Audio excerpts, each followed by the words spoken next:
Bonjour à tous les auditeurs de Radio Théolis. Je suis Vincent Lequen.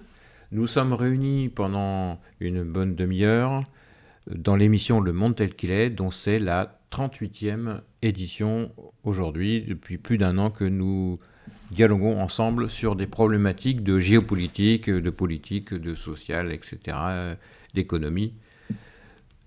La grande caractéristique de notre émission, c'est d'être en capacité de parler de tout sujet et en essayant quand même le plus souvent d'être dans l'actualité quand l'actualité nous propose des sujets qui nous semblent pertinents. C'est le cas aujourd'hui puisque j'ai choisi de vous parler des conséquences de la suppression, ou en tout cas de la suppression ou de quasi-suppression de l'aide au développement américain par l'intermédiaire de son organisme qu'on appelle l'USAID, l'Agence américaine pour le développement international. Voilà, on va évoquer, ma foi, pourquoi ce démantèlement est à l'heure, en quoi l'USAID est un pilier de l'aide humanitaire mondiale, un élément important, les conséquences humanitaires concrètes que cela risque d'engendrer. L'impact géopolitique et économique, c'est le rôle de notre émission. Le contexte mondial de diminution de l'aide au développement. Et puis, ma foi, les perspectives et pistes pour l'avenir. Parce que même si à la base, c'est un événement négatif, peut-être peut-on en tirer quelques aspects positifs. Donc, pour introduire le sujet, je rappelle que tout a commencé le 26 février 2025, au moins en termes opérationnels, puisque à ce moment-là, l'administration Trump a annoncé la suppression de 92% des financements de l'USAID. Cette décision brutale, même si pour ceux qui ont suivi l'élection américaine, ma foi, Trump avait évoqué quand même la suppression de beaucoup de dépenses de l'État. Donc cette décision qui reste brutale a bouleversé l'équilibre mondial de l'aide humanitaire et mettant fin à des milliers de programmes d'assistance vitale qui étaient en cours à travers le monde, évidemment. Au-delà des chiffres, ce sont des millions de vies qui se retrouvent menacées, des programmes de santé interrompus, des ONG qui sont contraintes de cesser leurs activités. Bref, ça a un impact très fort. Cette suppression s'inscrit dans un contexte plus large de repli des pays occidentaux, depuis déjà un certain temps, sur leurs intérêts nationaux, avec des coupes budgétaires similaires observées en Europe et en France aussi, tout à fait.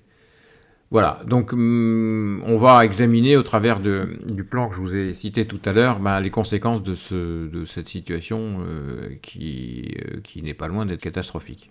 Dès son retour à la Maison-Blanche, donc le 20 janvier 2025, Donald Trump a signé un décret qui a ordonné un gel de 90 jours de l'aide étrangère américaine, le temps d'évaluer sa conformité avec sa politique, et plutôt d'ailleurs le temps de se mettre en ordre de marche pour aller au bout de cette démarche. Cette décision initiale, bien que suspendue temporairement par un juge fédéral, comme cela est la procédure aux États-Unis, a rapidement évolué vers des mesures beaucoup plus radicales.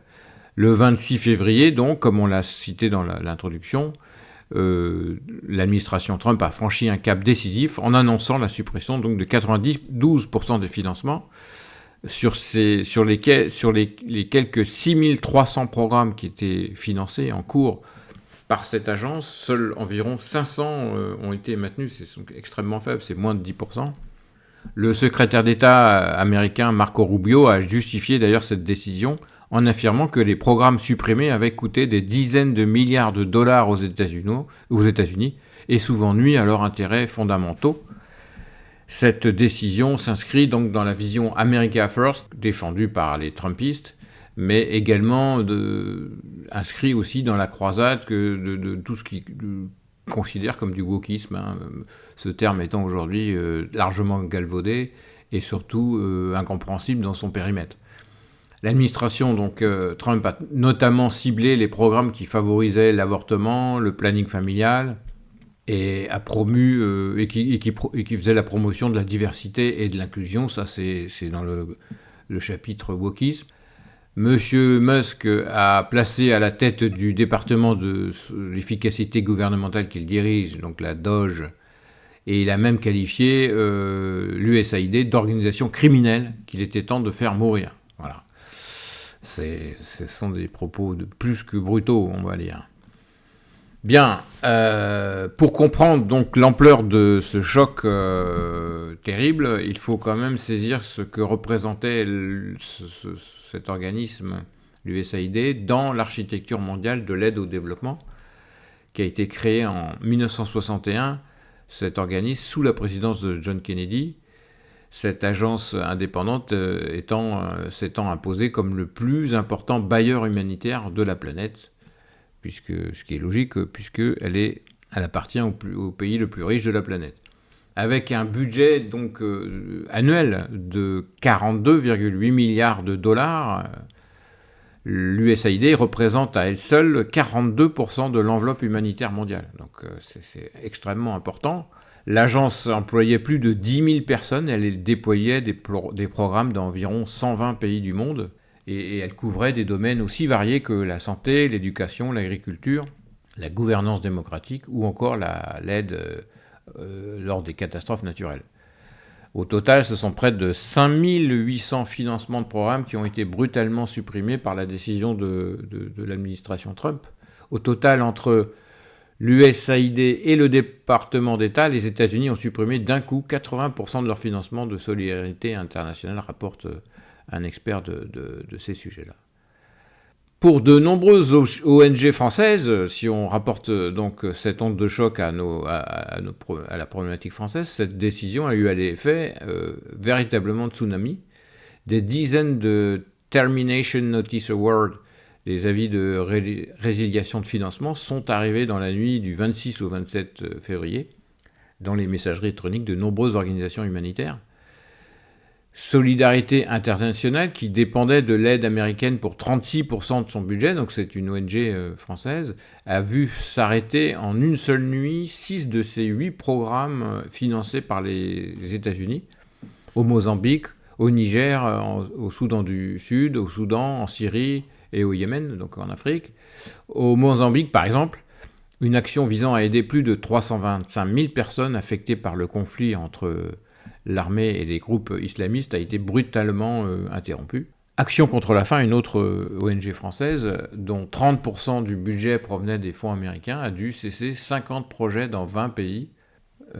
Voilà une autre conséquence importante. Ils ont dû, par exemple, arrêter un programme au Burkina Faso qui faisait fonctionner une vingtaine de centres de santé primaires qui soignaient une cible de 200 000 personnes, dont une grande majorité d'enfants souffrant de malnutrition sévère. Encore un autre exemple avec une autre ONG française qui s'appelle Handicap International, qui tirait 13 à 20% de ses ressources de l'aide américaine, qui elle a été contrainte d'arrêter 37 projets touchant directement environ 225 000 bénéficiaires et indirectement 4 millions de personnes.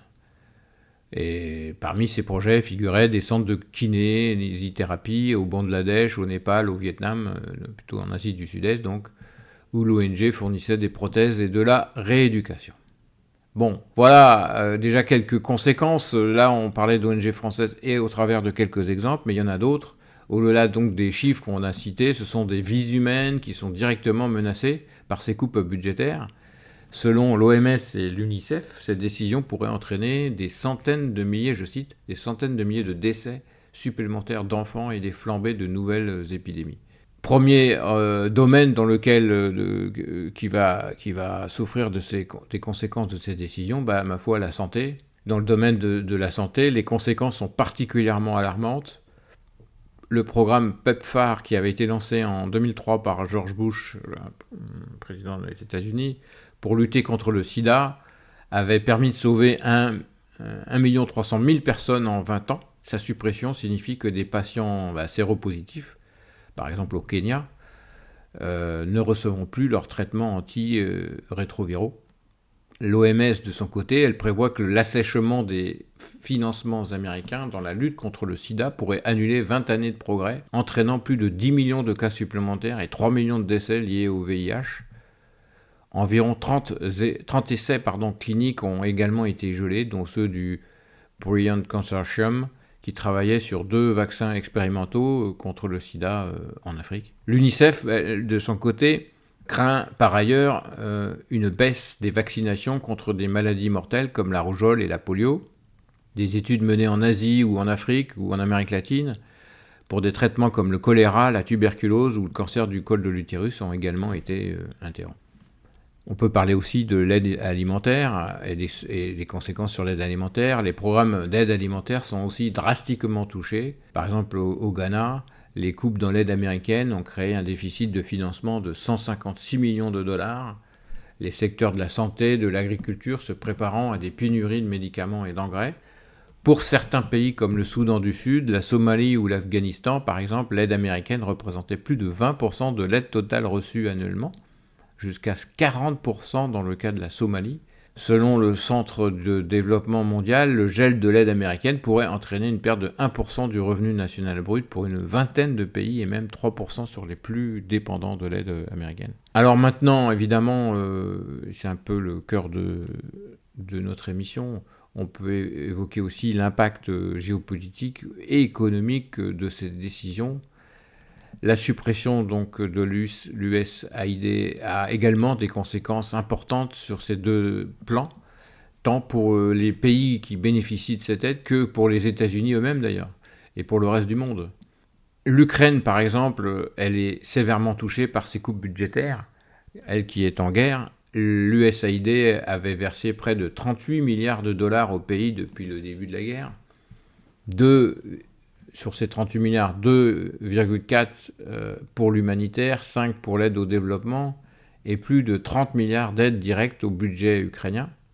La disparition de ces fonds soulève notamment des inquiétudes qui concernent la cybersécurité ukrainienne. L'USAID contribuant à la sécurité des réseaux de communication, télécommunications de Kiev contre les cyberattaques russes, donc des actions qui sont directement insérées dans la guerre actuelle. Cette décision, donc, elle intervient également à un moment où, selon la ministre du Développement anglaise, la Chine est en train de réécrire les règles de la gouvernance mondiale. Le retrait américain pourrait ainsi créer un vide que d'autres puissances, notamment la Chine, avec son programme des nouvelles routes de la soie, pourraient chercher à combler. Évidemment, c'est une évidence, c'est une opportunité pour beaucoup d'autres pays, avec les conséquences économiques aux États-Unis cette fois-ci. Les conséquences se font également sentir sur le sol américain. L'USAID employait environ 100 000 personnes, on l'a dit en introduction, dont la plupart sont désormais en congé forcé ou au chômage tout simplement, avec des effectifs qui pourraient se réduire à seulement 300 personnes, 300 personnes sur 100 000. C'est plus qu'une purge. Des entreprises américaines sont également touchées elles-mêmes, par exemple à Fitzgerald en Géorgie, dans l'état de Géorgie, 98% de la production de l'usine Mana Nutrition était vendue à l'USAID pour lutter contre la faim dans le monde. Donc il y a aussi des conséquences pour les entreprises américaines qui bénéficiaient des programmes de l'USAID. Économiquement, c'est aussi, bien sûr, tout à fait négatif. Bien, tout ce qu'on vient de dire, et je crois l'avoir évoqué en introduction, c'était quand même aussi, il faut le reconnaître, dans un contexte mondial de diminution de l'aide au développement, d'une tendance à la diminution, dans un contexte donc plus large que simplement la décision très très brutale américaine, quand même. Il y avait déjà un désengagement des Occidentaux, des pays occidentaux, avec un repli sur les intérêts nationaux et la diminution donc des programmes d'aide au développement plus globalement. On peut parler de l'Europe dans ce cas-là. Plusieurs pays européens ont également annoncé d'importantes réductions de leur budget d'aide au développement. C'est le cas du Royaume-Uni, par exemple, qui a décidé de diminuer son budget d'aide publique au développement de 0,5 à 0,3% de son revenu national brut d'ici à 2027, soit son plus bas niveau depuis 1999, dans le but, en compensation, d'augmenter ses dépenses militaires. En France, de notre côté, le budget de l'aide au développement connaîtra une baisse de 37% en 2025, soit 2 milliards 100 000 euros de moins qu'en 2024. La Belgique aussi, de son côté, prévoit des coupes de 318 millions d'euros, soit 32% de son budget d'aide jusqu'à présent. Et les Pays-Bas, eux, réduiront leurs dépenses annuelles de 2,4 milliards d'euros à partir de 2027. Donc c'est un mouvement général en Europe. Et ce décrochage est d'autant plus brutal que les budgets d'aide au développement n'avaient cessé d'augmenter ces dernières décennies, passant de 80 milliards de dollars en 2000 à près de 223 milliards, c'est le record, en 2023, 80 donc vers 223 millions, selon les chiffres publiés par l'OCDE. Selon une chargée d'affaires d'une mission d'évaluation de la politique d'aide au développement britannique, je la cite, aux États-Unis, la baisse des crédits elle est guidée par l'idéologie de l'Amérique d'abord, America First, comme on l'a dit et mentionné tout à l'heure. L'idée que le pays n'a pas d'obligation vis-à-vis du reste du monde, et chez les Européens, c'est le sentiment de solidarité internationale existe encore, mais il est relégué au second rang par les nouveaux impératifs liés à la sécurité, et puis les problématiques de dette aussi. Il faut être tout à fait complet là-dessus. Alors, avant de conclure notre émission, on s'approche de la fin. On va commencer cette conclusion par évoquer les perspectives et les pistes pour l'avenir, évidemment, quand même. Quand on est face à une telle situation critique, ma foi, la question à se poser, c'est quelles sont les perspectives pour l'avenir de l'aide internationale et quelles pistes on peut envisager. Alors, la première, ça serait de réorganiser le système d'aide internationale. La crise actuelle pourrait être donc l'occasion de repenser la gouvernance mondiale de l'aide au développement. Un député français a ainsi proposé une nouvelle gouvernance mondiale en la sortant du cadre exclusif du comité d'aide au développement de l'OCDE et en y associant davantage les pays bénéficiaires. Première proposition. Deuxième, dont l'idée serait de favoriser une plus grande autonomie des pays bénéficiaires. Certains économistes et responsables politiques, notamment en Afrique, voient cette crise comme une opportunité pour les pays bénéficiaires de réduire leur dépendance à l'aide étrangère. Madame Ngozi Okonjo-Iweala, patronne de l'OMC et ancienne ministre des Finances au Nigeria, a ainsi déclaré que l'Afrique doit vraiment changer d'état d'esprit concernant l'accès à l'aide et la considérer comme une chose du passé. Bon, tout ça est relativement facile à dire, peut-être moins facile à faire. De son côté, l'économiste camerounais, M. Célestin Monga, souligne quant à lui qu'il faut sortir de cette sémantique de l'illusion, je cite, « Personne n'aide personne » et appelle à développer d'autres sources de financement, notamment par une meilleure mobilisation des ressources domestiques. Voilà pour ces éléments que je souhaitais partager avec vous sur les conséquences de la suppression de l'USAID. En conclusion, cette suppression par l'administration Trump représente un tournant majeur, on l'aura compris, dans l'histoire de l'aide internationale au développement. En mettant fin aussi brutalement à des milliers de programmes humanitaires, cette décision a des conséquences dévastatrices opérationnellement, concrètement, pour des millions de personnes parmi les plus vulnérables sur la planète. Et cette décision, elle s'inscrit, on l'aura compris aussi, dans un mouvement beaucoup plus large de repli des pays occidentaux sur leurs intérêts nationaux. Et beaucoup, on l'a vu, de pays européens ont annoncé des coupes budgétaires similaires mais pas en termes de volume. Elle marque peut-être la fin d'une vision de la solidarité internationale qui avait prévalu depuis la fin de la Seconde Guerre mondiale. Et face à ce nouvel ordre mondial en gestation, l'enjeu pour les acteurs de l'aide internationale sera bien sûr de se réinventer, comme l'ont proposé quelques personnalités africaines, de réinventer les modèles d'intervention et de financement, tandis que les pays bénéficiaires devront accélérer leur marche vers une plus grande autonomie. C'est tout l'équilibre de la coopération internationale qui est aujourd'hui à repenser, mais donc, comme on l'a vu, ma foi, c'est peut-être une opportunité, sous réserve de ne pas effondrer les économies. Ça reste, à mon avis, le plus important. Beaucoup de pays critiquent les pays, beaucoup de pays bénéficiaires, beaucoup de pays en développement, en voie de développement, critiquent l'Occident, à juste titre ou à moins juste titre. C'est pas à nous de le décider. On en parle régulièrement dans cette émission au travers des différents thèmes qu'on aborde. Ma foi, la suppression de l'aide, c'est un peu une réponse aussi à ces critiques qui sont parfois jugées un peu injustes en Occident. Bon, voilà. Si on arrive à en tirer quelque chose de positif, ma foi, cela est peut-être satisfaisant et c'est sur cette parole positive que je vous propose de nous quitter. J'espère que cette émission vous aura comblé. Je vous souhaite une excellente semaine à l'écoute de Radio Théolis et espère vous retrouver dès la semaine prochaine sur notre antenne et dans l'émission Le Monde tel qu'il est. C'était Vincent Lequen. Je vous souhaite une excellente journée et une bonne soirée. Au revoir.